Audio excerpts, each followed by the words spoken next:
Hi friends. സാന്ത്വനത്തിലെ ജയന്തിയായും Bigg Boss സീസണിലെ മത്സരാർത്ഥിയായും പ്രേക്ഷകർക്ക് പ്രിയങ്കരിയാണ് അപ്സര. നായികയായും വില്ലത്തിയായും ഒട്ടുമിക്ക വേഷങ്ങളിലും അപ്സര നമ്മുടെ മുൻപിൽ എത്തിയിട്ടുണ്ട്. മികച്ച നടിക്കുള്ള സംസ്ഥാന പുരസ്കാരമടക്കം നേടിയിട്ടുള്ള നടിയാണ് അപ്സര. പാട്ടും ഡാൻസുമൊക്കെയായി സജീവമായി താരം സ്റ്റേജ് ഷോകളിൽ പങ്കെടുക്കാറുണ്ട്.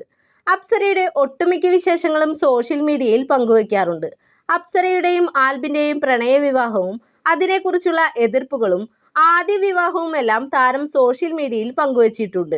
ഇപ്പോഴിതാ താരത്തിന്റെ പുതിയ സന്തോഷമാണ് ആരാധകർ ആഘോഷമാക്കിയിരിക്കുന്നത്.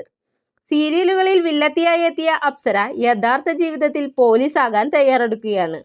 സ്കൂളിൽ മുഖ്യാതിഥിയായി പങ്കെടുക്കവെയാണ് പോലീസ് ഡിപ്പാർട്ട്മെന്റിൽ ജോയിൻ ചെയ്യാൻ പോകുന്ന കാര്യം താരം പറഞ്ഞത്.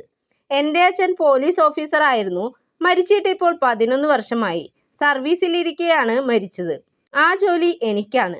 പോലീസ് ജോലിക്ക് പോകാൻ എനിക്ക് മടിയാണ്.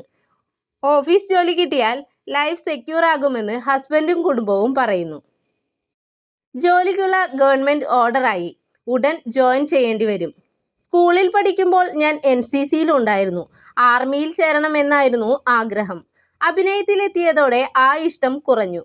ഇനിയിപ്പോ എത്ര നന്നായി ഈ ജോലി ചെയ്യാൻ കഴിയും എന്നറിയില്ല എന്നും താരം കൂട്ടിച്ചേർത്തു.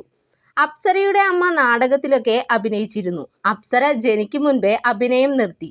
അപ്സര 8ാം ക്ലാസ്സിൽ പഠിക്കുമ്പോഴായിരുന്നു അച്ഛന്റെ മരണം. തിരുവനന്തപുരം ജില്ലയിലെ നന്ദിയൂട്ട് ഗ്രാമത്തിലാണ് അപ്സര ജനിച്ചത്. ഈ വാർത്തയെ പറ്റിയുള്ള നിങ്ങളുടെ അഭിപ്രായം കമന്റ് ബോക്സിൽ രേഖപ്പെടുത്തുക. കൂടുതൽ സിനിമ സീരിയൽ വാർത്തകൾ അറിയാൻ ഈ ചാനൽ സബ്സ്ക്രൈബ് ചെയ്യുക. നന്ദി, നമസ്കാരം.